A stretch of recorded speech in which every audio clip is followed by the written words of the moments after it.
Bismillahirrahmanirrahim. Assalamualaikum warahmatullahi wabarakatuh. Anak-anakku sekalian, bagaimana kabarnya hari ini? Semoga dalam keadaan sehat walafiat.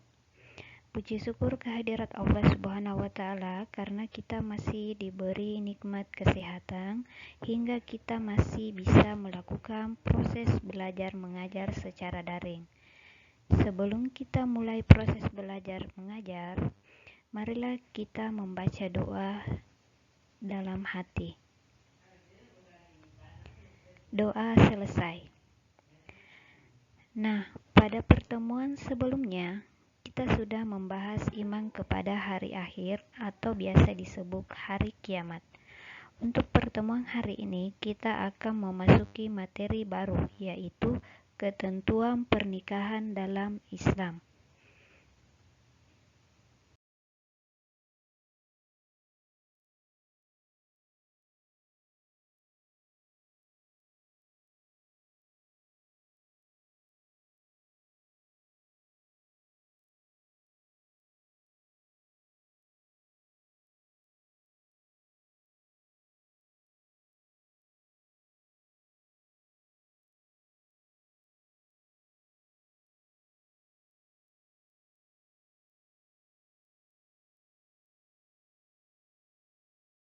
Sebelum kita membahas materi, terlebih dahulu Ibu akan sampaikan tujuan pembelajaran hari ini, yaitu yang pertama, menerima dan mengakui ketentuan pelaksanaan pernikahan berdasarkan syariat Islam. Yang kedua, menunjukkan sikap bersatu dan kebersamaan dalam lingkungan masyarakat sebagai implementasi dari ketentuan pernikahan dalam Islam. Yang ketiga, menyajikan prinsip-prinsip pernikahan dalam Islam dan menganalisis serta mengevaluasi ketentuan pernikahan dalam Islam.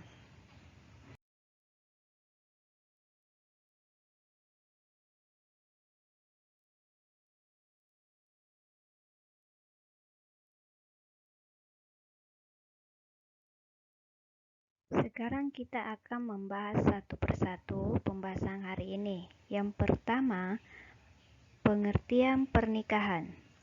Pernikahan atau nikah berasal dari bahasa Arab, yaitu an-nikah. Menurut istilah lain, juga dapat berarti ijab qabul yang mengharuskan berhubungan antara sepasang manusia yang diucapkan oleh kata-kata yang ditujukan untuk melanjutkan ke pernikahan sesuai peraturan yang diwajibkan oleh Islam. Sedangkan menurut Undang-Undang Nomor 1 Tahun 1974, Pasal 1 dijelaskan bahwa pernikahan merupakan ikatan lahir dan batin antara seorang wanita dengan seorang pria sebagai suami istri dengan tujuan membentuk keluarga atau rumah tangga yang bahagia dan kekal berdasarkan ketuhanan yang Maha Esa.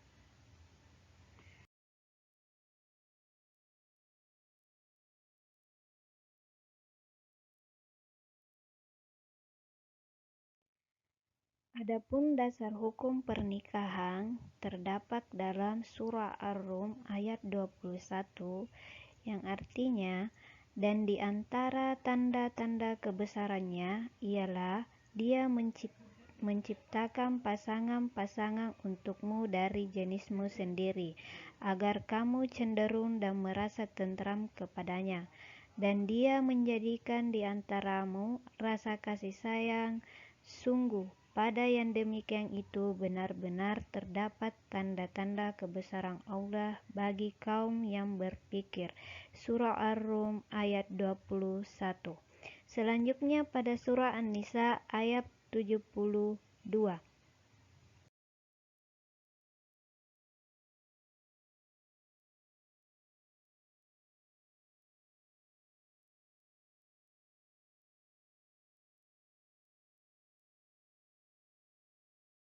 Selanjutnya, dasar hukum pernikahan terdapat dalam hadis riwayat Al-Baihaqi tentang pernikahan dapat menjaga pandangan dan nafsu, yang artinya jika seseorang menikah maka ia telah menyempurnakan separuh agamanya. Karenanya, bertakwalah kepada Allah pada separuh yang lainnya.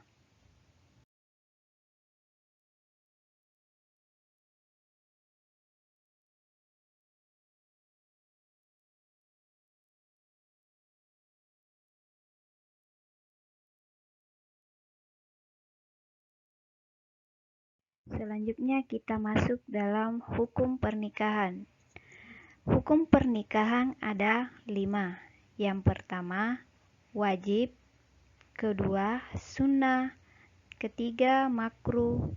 Dan keempat, mubah. Kemudian yang kelima, haram.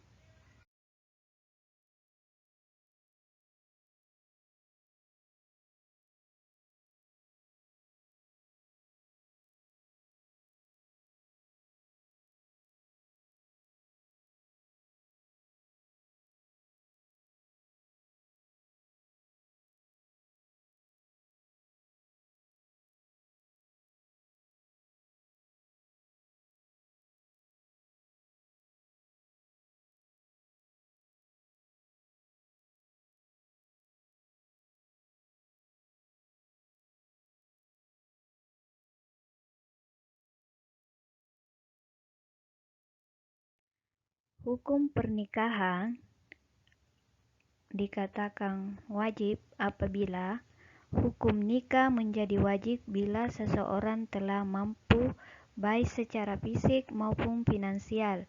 Sedangkan bila ia tidak segera menikah dikhawatirkan berbuat zina. Kemudian yang kedua dikatakan sunnah.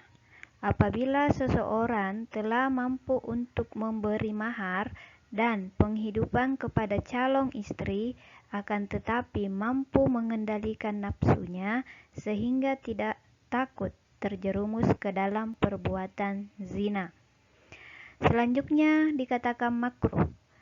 Selanjutnya hukum nikah makruh, hal itu terjadi bila seseorang akan menikah tetapi tidak berniat memiliki anak, juga ia mampu menahan diri dari berbuat zina.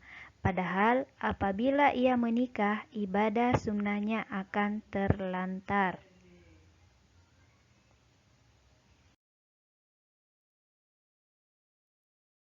Hukum pernikahan yang keempat yaitu mubah.